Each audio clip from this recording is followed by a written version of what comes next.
एक सवाल बहुत लोग पूछते हैं सुरेंद्र मोहन जी, और वो ये है कि अगर मैं कुछ केसेस बताऊं, निठारी, आरुषि मर्डर केस, तंदूर कांड, या फिर जो देहरादून में हुआ था, एक सॉफ्टवेयर इंजीनियर ने अपनी बीवी के 70 टुकड़े करके फ्रीजर में डाल दिया था, या फिर अभी श्रद्धा केस जिसमें 35 टुकड़े किए।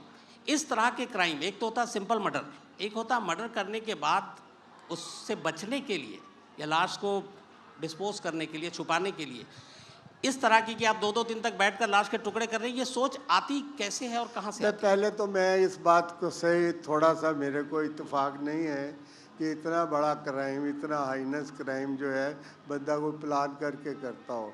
ये इम्पल्स के क्राइम है, एकाएक होने वाली बात है। हमारे यहाँ जो है, हमारी सोसाइटी में क्राइम कहाँ होता है? एलीट में तो होता नहीं, कभी सालों में एक बार होता है, या गरीब तबके में होता है, या नहीं, यहाँ पे है कि क्राइम प्लान करके करता है। चलिए मान लिया जैसे श्रद्धा केस है, पुलिस का ये कहना है कि उसने अचानक गुस्से में मारा, लेकिन उसके बाद जो उसने किया, अगले 20 दिनों तक, 2 दिनों तक लाश के टुकड़े करता रहा, उसके लिए आरी खरीदी, पॉलीथीन लिया, फिर कहाँ कहाँ उसको फेंकना है, तो ये तो पूरी प्लानिंग हो गई ना। नहीं नहीं, प्री प्लानिंग नहीं हो गई। मेरी बात को आप पहले ज़रा ठीक से समझिए। प्री प्लानिंग हो गई, होती भी है, लेकिन वो इक्का दुक्का केस होता है। वो नावलों में हम करते हैं प्री प्लानिंग कि बंदे का ये मैं मर्डर कर दूंगा या मैं बैंक रेगरी काट रहा। ये जो हमारे सोसाइटी में इतने बड़े क्राइम जो होते हैं ना, मर्डर है जैसे, ये वो इम्पल्स में होते हैं, उस मोमेंट की में कोई आपाक हो के जैसे वो करता है। कोई तरतीब से सोचे कि मैं ये कुछ कर दूं, जैसे आफ्ताब ने किया। किया ठीक है, गलत किया या नाजायज़ किया, वो सजा पाएगा या नहीं पाएगा ये जुदा मुद्दा है, लेकिन ये रोज़ होने वाली बातें तो नहीं है। लेकिन जो क्राइम रोज़ होते हैं, वो जो हमें दिखाई देते हैं, जिससे हम मजबूर हैं, जिससे हमारा निज़ाम भी मजबूर है, पुलिस तो उसमें भी कुछ नहीं कर पाते। तो जैसे आपने बहुत सारे अपने नॉवल में क्राइम का ही सीन तैयार किया, फिर उसे सॉल्व किया, तो एक कातिल मान लीजिए आपके किसी भी नॉवल के विलन के उठा लेते हैं और वो कत्ल करता, चूँकि आप ही किरदार पैदा कर रहे हैं, आप ही लिख रहे हैं, तो अब उसको बचना भी है, तो बचने के क्या क्या उपाय करने हैं, ये जब आप सोचते हैं तो किन किन पहलुओं से सोचते हैं कि अपने इस विलन को आखिर तक बचाना है? असल ज़िंदगी में वो उपाय नहीं करता ना। लेकिन आप नॉवेल या कहानी के जरिए आप सोचते हैं। मेरा तो कारोबार है ऐसी बातें सोचना। मैं वो बात लिखूंगा ही नहीं जिसके अंजाम से मैं पहले से वाकिफ़ नहीं हूँ। देखो ना, एक स्टोरी मैंने सोची है, एक स्टोरी मैंने सोची है, पहले मैंने उसका एंड सोचना है, बिगिनिंग नहीं सोचनी। पहले एंड, क्लाइमेक्स पहले एंड सोचना है। मिस्ट्री स्टोरी आखिर से शुरू की तरफ चलती है। अच्छा, शुरू से आखिर की तरफ नहीं चलती। जब आप एक स्पेक्टिकुलर एंडिंग आपके दिमाग में आ जाती है तो पीछे चलना पड़ता है, बाकी काम आसान होते हैं। तो ये मैंने एक एंडिंग सोची है, इसके लिए मुझे कितने कैरेक्टर चाहिए, राइटर वो तैयार करता है, उसमें से कितनी फीमेल हो कितनी मेल हो वो तैयार करता है। उसके बाद किस पे किस लेवल का शक हो और कैसे वो शक वाली बात उजागर हो, ये सारी बातों की तैयारी करनी पड़ती है। लेकिन ये तैयारी तब तक नहीं हो सकती जब तक आपको ये नहीं मालूम आप नावल का एंड कैसे करेंगे। ये एक फ़र्क है रियल लाइफ में, राइटर की लाइफ में। मेरी क्या डिमांड्स हैं राइटिंग की, जिस वजह से मैं इतने नावल लिखने के बाद आज भी मेरी किताब लोग पढ़ते हैं। पहली बात यह है कि इमीडिएट टेक ऑफ हो। किताब जो है 250 पेज की, 200 पेज की किताब है, तो स्टोरी लाइन अभी 60-70 पेज में शुरू हो, ये मैं अफोर्ड नहीं कर सकता लिखना। पहले तो पहले पेज में, पहले पैरे में कोई ऐसी बात हो, बंदे की रुचि जागृत हो कि मैं आगे पढूं।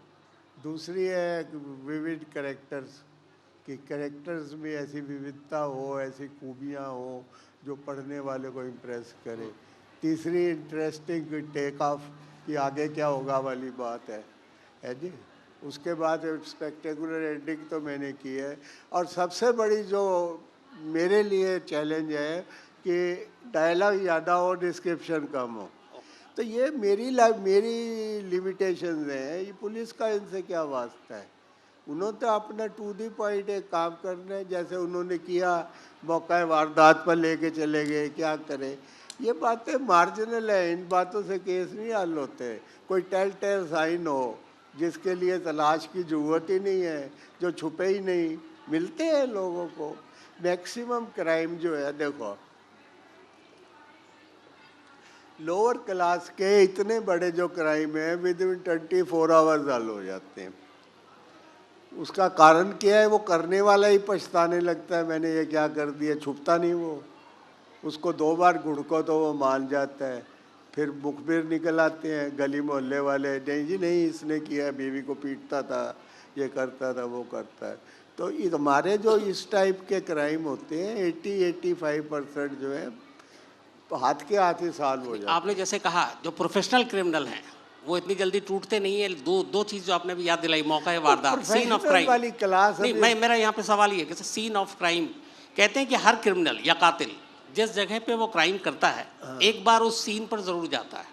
ये किताबी बात है ना, मैंने नहीं, ये उसके हकीकत में भी है। ये कई ऐसे केसेस हैं जिसमें पता चला कि हाँ वो मौके पे भाई पहुंचे। मैंने तो ये जो बात आप कह रहे हैं ना, नौजवानी में क्राइम एंड पनिशमेंट में पढ़ी थी, जिस पर फिर सुबह होगी फिल्म भी बनी हाँ, थी। बिल्कुल, बिल्कुल। तो मुबारक जो एक्टर था पुलिसमैन बना था, वो इसी बात का इंतजार कर रहा था कि hero crime play scene of crime पे दोबारा जाएगा।